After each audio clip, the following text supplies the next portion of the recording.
The night the popcorn refused to stop popping. The fire had already died. The charcoal beneath the drum was nothing but ash, pale, soft, defeated. No glow. No spark hiding in the cracks. No stubborn ember clinging to life.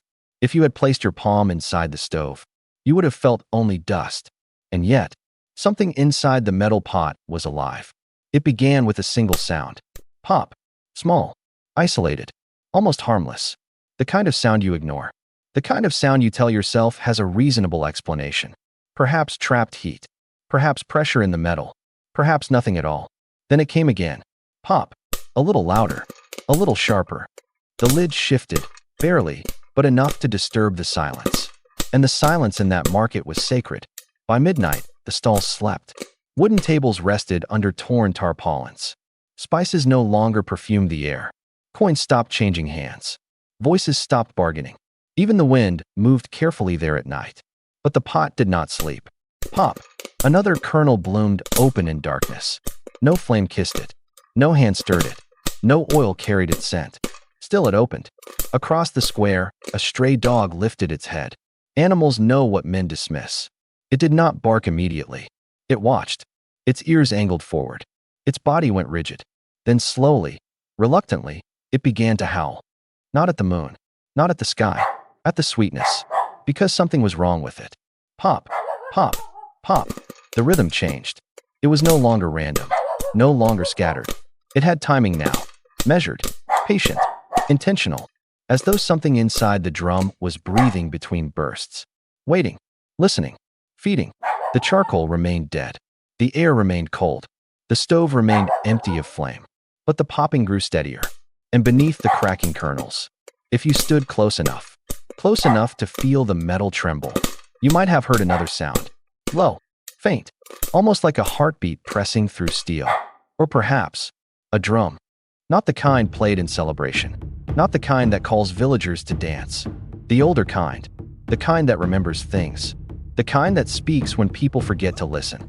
The market had been built on land that had tasted offerings long before it tasted commerce. Palm oil once touched that soil. Whispers once soaked into it. Promises were buried there. And promises do not rot easily. That night, the sweetness changed. It no longer smelled like sugar. It smelled like invitation. And something had answered. That was the first night. The first sound. The first warning.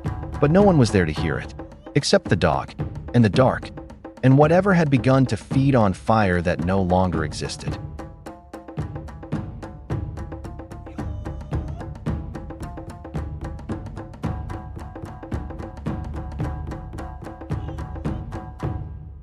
The market of Aqua Road was known for noise. By sunset, dust rose beneath sandals. Palm wine carried the scent of fermented earth. Groundnut sellers shouted prices into the fading orange sky. And in the center of it all stood Uche and Amara. Young, hopeful, determined.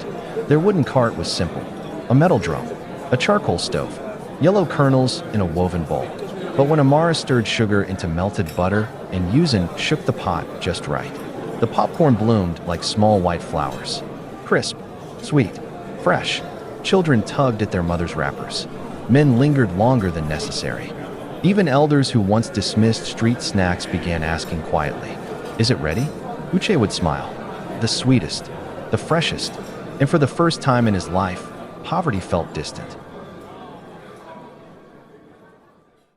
Uche had grown up watching his father count coins that were never enough. He feared that sound, coins clinking without weight. He wanted more than survival. He wanted recognition. Amara wanted something quieter. Respect.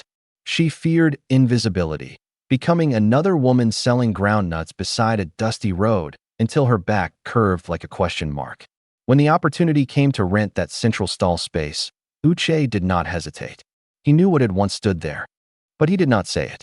Behind the stall, half buried in red soil, rested a carved stone. Old, smooth, white chalk stains faded by time. An abandoned shrine marker from when the market was smaller, before modernization pushed tradition aside. Amara noticed it the first day. "What is that?" "Nothing," Uche replied too quickly. "Just old stone." That evening, as they swept the space clean, Amara wiped away the remaining chalk marks. The wind shifted, but business was good, and sweetness covered many things. The first strange thing happened on a Wednesday. Market day. The charcoal had barely begun to glow when, pop, a single kernel burst open inside the pot. Uche paused. Charcoal was not hot enough. He frowned, shook the pot again. Nothing. He laughed softly. Moisture, he said. But Amara felt it. A shift. That evening, the popcorn tasted sweeter than usual. Customers returned twice. Profit doubled. And the proverb whispered by an old woman buying 2 handfuls lingered in the air. When profit grows too fast, envy grows faster. By the second week, competitors were whispering. They mix something inside. They have medicine. Ngozi, whose fried plantain stall had once drawn the longest line, watched in silence. Her eyes stayed on the stone behind their cart. On the third week, the popcorn began popping before fire touched the pot. Just 3 kernels. Then 5. Then a handful. Uche slammed the lid down.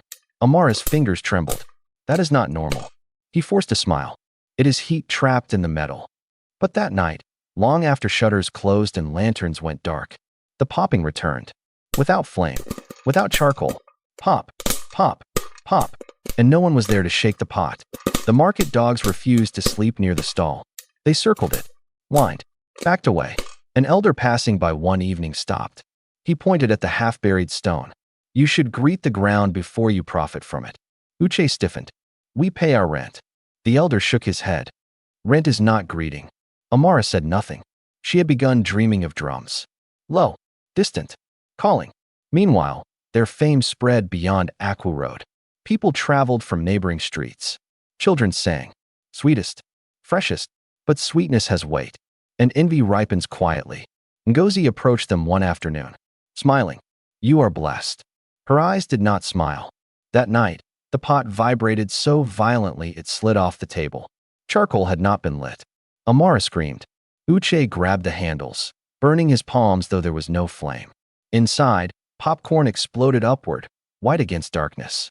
And beneath the popping, something like a rhythm, like distant talking drums. Calling, calling, calling. The next morning, Ngozi collapsed in the market square. Foam gathered at her lips. She had been shouting accusations moments before. They are feeding you spirits. The crowd turned. Suspicion spreads faster than scent. The market association summoned Uche and Amara. Elders sat in a circle, sweat thick in humid air. Explain, the chairman demanded. Uche spoke calmly. We cook corn. A murmur. Suddenly, the metal pot behind them rattled. No fire. No hand. Just movement. Silence fell heavy as iron. An elder stood slowly. There was once a shrine there. All eyes turned to the stone. Amara felt the ground beneath her shift. Uche's voice hardened. That shrine was abandoned. The elder replied softly. Abandoned does not mean dismissed. The meeting ended without verdict. But customers thinned. Whispers grew. Children were forbidden from buying. That night, the sky turned violent. Wind tore through plastic canopies. Dust spiraled. The popcorn pot began popping without pause. The rhythm beneath it clearer now. Not random. Intentional. And then, Amara remembered. The chalk. The wiping. The stone's faint warmth under her palm. She looked at Uche. You knew? He did not answer. Lightning cracked open the sky. And for the first time, he was afraid. Do you think Uche will give up such an opportunity that have helped him to put poverty away? Do you think he will rather respect tradition and do what is required to stop the unnatural popping in the pot without fire? Let's go on with the video and see what lies ahead. Remember to like and subscribe for more videos like this. Rain fell sideways. Charcoal scattered across wet earth. The pot glowed faint orange though no fire burned beneath it. Amara stepped toward the stone. Water pooled around her ankles. She knelt. Uche grabbed her arm. Don't. But she pulled free.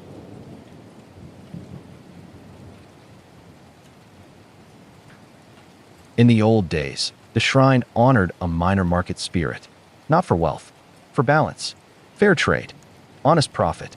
When the market expanded years ago, elders removed the central shrine without closing ritual. The stone remained, displaced, not dismissed. Uche had known. As a boy, he watched his father pour palm wine beside it. But when opportunity came, he chose speed over ceremony, profit over pause. Now the sweetness would not rest. Amara bowed her head, her voice steady despite thunder. We did not greet you. The The popping slowed. She placed a cola nut before the stone. We wanted growth without memory. The wind softened. Uche's pride cracked open like corn under heat. He knelt beside her. I feared poverty more than imbalance. Silence. Rain gentled. The glowing inside the pot dimmed. One last pop echoed through the storm. Then stillness.